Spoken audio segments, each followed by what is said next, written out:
This video was made to help Christians to know and practice God's will. It is also designed to be used as a conversational material for reaching non-Christians. Hello there. Let's learn the Bible little by little from this first chapter.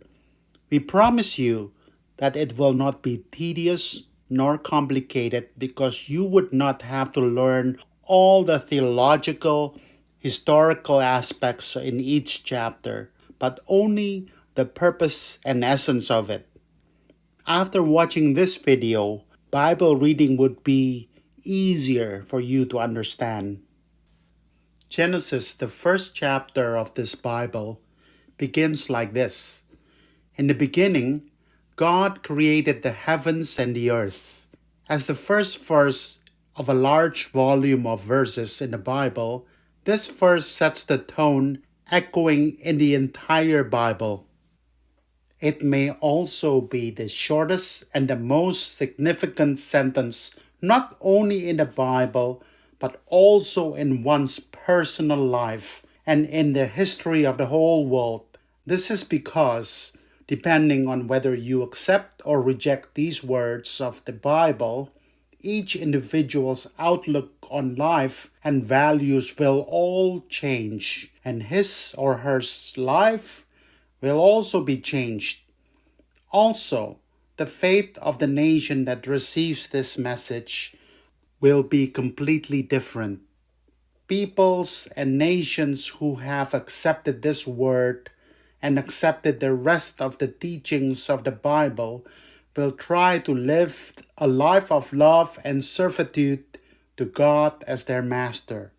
But those who do not accept this word do not accept God and His creation. They may think that humans are just a kind of living material that happens by itself because life accidentally enters the protein matter. Therefore, they value primarily the enjoyment of their own physical pleasures. All human beings must stand at the crossroads of Genesis 1 verse 1. Depending on which path you take here, you will end up going down a very different path after that. So I hope you can make the best choice here. Fortunately, those who are watching this video now have already turned towards God at the fork of the road. And I think most of them are now walking in that direction.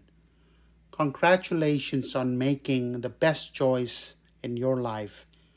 You must know why this is the best choice, and I'm sure that you'll see things more clearly in the future videos. Genesis 1 records that God created the world in 6 days. If we calculate the age of the earth through Genesis, we can see that the history of the earth is only about 6,000 years. However, according to the most up-to-date astronomy theory, the universe began about 13.8 billion years ago with a huge explosion from a tiny point and is still expanding now. This is called the Big Bang theory. Also, along with that, the theory that life arose spontaneously on Earth and that living things have continued to evolve ever since are all accepted almost as the truth. Before we begin Genesis, we have to go through a little overview to see if the cosmology, spontaneous generation, and evolution theories can claim are correct, or whether God's creationism is correct. Because apart from what we believe in creationism, we need to be able to explain its validity to our children as well. Our children may soon give up their faith because schools are constantly indoctrinating them with creationism as incorrect. In order for our children to have the correct knowledge and keep their faith, we must learn and know how to show them the correct way. One of the two is wrong, because the Bible and modern cosmology make complete different claims about the origin of the universe and the age of the universe. When I say this, a lot of people say, of course we trust science. When comparing science studied by the best brains on earth to the book of faith, one might sneer. However, the Big Bang Theory and the evolution theory are not records of facts and the truth. They look very cool, but they're actually just plausible theories made by tinkering with various loopholes. Some theories may have won the Nobel Prize for being very important, but not for being proven that they are true. The Big Bang Theory and the theory of evolution begin by denying God. Without God, the world and the earth would have come naturally, and yet the people are still working night and day to find any evidence for those claims. But no matter how hard they search, they couldn't find any real evidence. What would happen if you set the conclusion in your belief from the beginning and search for evidence while earnestly wishing that this would be true? If the found evidence seems to fit the assumption, it would be then accepted.